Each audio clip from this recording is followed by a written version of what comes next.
State governments want to track your driving. Why are the states quietly moving to restrict how much you drive? Yes, this is so true, and it's going to blow your mind. Massachusetts is quietly pushing a bill that could fundamentally change how Americans are allowed to use their vehicles. Yes, you are hearing that clearly. Senate Bill S.2246, introduced by Senate Majority Leader Cynthia Creem, sets the stage for a future where the government tracks and potentially limits how many miles you can drive each year. This isn't a fringe proposal. It's working its way through the legislature right now, and similar ideas are being tested in other states across the country. This is not a federal law. This is a state law. And at its core, this is not about transportation or emissions. It's about power and control.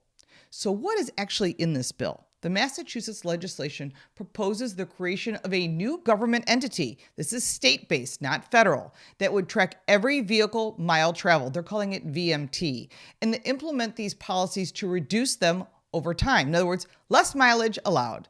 Now, while the bill doesn't yet impose mileage caps, it does instruct state agencies to create a reasonable pathway to cut how much people drive annually. Translation, a government-mandated limit on personal travel is no longer hypothetical. It's being drafted right now.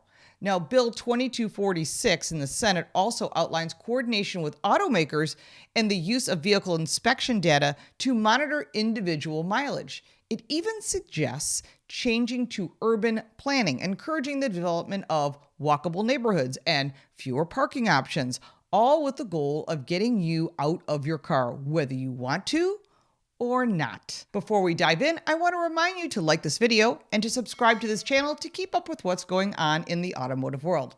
And here's a quick word from this video's sponsor. If you have digestive issues, it could be caused by a toxin that's in all of those so-called healthy foods that scientists have been telling us to eat with the fraudulent food pyramid for decades. According to Dr. Gundry, a world-renowned cardiologist, this is affecting millions of people nationwide. Warning signs include weight gain and fatigue, digestive discomfort, and stiff joints, even skin problems. Dr. Gundry explains these side effects, which are often mistaken for normal signs of aging because of digestive issues, usually develop over a matter of years and sometimes even decades. The good news is you can easily help fix the problem from your own home, and it's very simple. You just have to know which foods are actually healthy and which ones contain those potential hidden toxins. So you can find out for yourself at gutcleanseprotocol.com/car. After years of research, Dr. Gundry has released an informative video to the public, free, and showcasing exactly which foods you need to avoid. Go find that video at gutcleanseprotocol.com/car or click the link in the description below. This bill didn't come out of nowhere. It's modeled in similar policies in places like Colorado and Minnesota, where pilot programs are already testing new ways to tax drivers based on how far they travel. It's a national trend going on, and it's a new war against drivers. While Massachusetts leads the particular charge, it's far from alone. A number of states are exploring ways to replace traditional gas taxes with per-mileage taxes. We've talked about that in the past. And they claim it's about addressing the rise of electric vehicles and declining fuel tax revenues. But behind that talking point is a broader plan to monitor and manage how people use their personal vehicles. And there are some states to watch. Minnesota is testing a mileage-based taxes and creating policies to reduce vehicle use. Colorado committed to reducing VMT through state-level planning. Oregon, a pioneer in per-mileage taxation, will go with the lowercase e go program instead of Origo. New York and New Jersey, both states are implementing congestion pricing in urban zones. It's a foot in the door for broader travel-based taxation. In other words, make it more expensive so you have to sell your car or you can't afford to keep the one you have. California and Washington State are actively developing road usage charges and congestion pricing models. Their vehicle miles traveled, or VMT tax, is well into the planning stages, and it's going in place. Now, what begins as a pilot project often becomes a law, slowly and quietly, and without your voter input. And the real issue is control over your movement. This is the big picture. Supporters say that these measures are about managing traffic or protecting the environment. But let's be honest, this is about expanding state authority into your private life. It's not just taxation, it's surveillance. And if government agencies have the authority to track your mileage, it has the authority to restrict it. Combine that with modern vehicles equipped with GPS, connected services, and remote data sharing, and we're talking about a future where your state doesn't just monitor your driving, it can penalize you for driving too much. If you don't want to pay the mileage tax, they say don't drive. Need to commute to your job 40 miles away? That's your problem. Visit family out of state too often? Expect to pay a premium. This is a direct attack on working Americans, rural residents, and anyone who depends on their vehicle for daily life. Many of these states have a lot of rural areas and there's no mass transit. You have to drive to get anywhere, especially in winter climates. But it's no consequence that many of these policies target personal liberty while funneling more money into the government-approved programs, public transportation, bike lanes, and urban planning initiatives that don't serve the vast majority of residents. This is basically another way to tax you. What's being proposed isn't a substitute for gas tax. It's an additional layer of taxation, one that disproportionately affects low-income Americans, small business owners, and people who live outside city centers.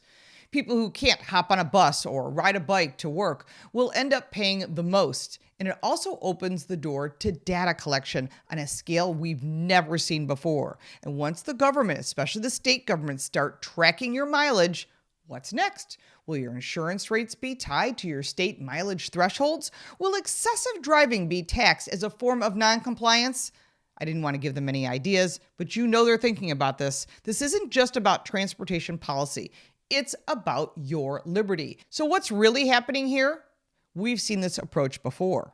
Quietly introducing pilot programs, sell them as innovation or necessity, and then expand them into mandates. It's the same strategy used on toll lanes, emissions testings, and now digital IDs and connected cars. The Massachusetts bill is especially troubling because the state has a reputation for pushing back on centralized control.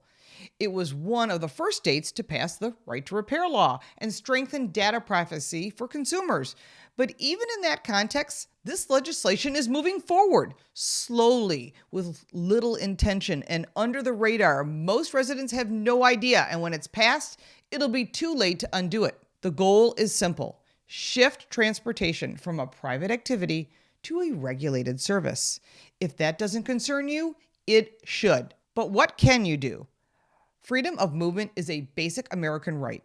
If lawmakers are going to put a price tag on it, or worse, limit it, then every citizen should be aware and they should be vocal. Now is the time to contact your legislator, especially if you live in Massachusetts, Colorado, Oregon, California, Washington State, and let them know you oppose the mileage tracking and per mile taxation. Many of these programs are pushed by consulting firms and vendors who profit from tracking infrastructure.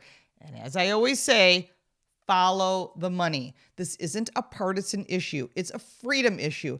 And once the government control over your mobility is normalized, it won't stop at driving. The same logic can be applied to where you shop, when you travel, and how often you leave your home. What's happening in Massachusetts is a test case. If the legislation moves forward, expect a wave of similar bills across other states, all claiming to modernize transportation while actually expanding government power over your everyday life. Personal vehicles represent more than just transportation.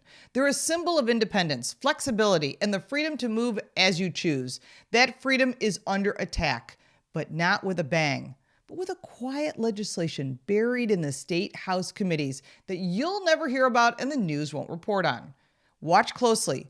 Push back early, because once this kind of control is codified into law, it doesn't go away easily. We need to get in front of these laws before it's too late. If you like this video, give it a like and subscribe for more videos like this, and check out our car review channel, Car Smarts. You can support me by buying me a cup of coffee, and if you want even more content, check out the links in the description. I'm Lauren Fix. Thank you so much for watching.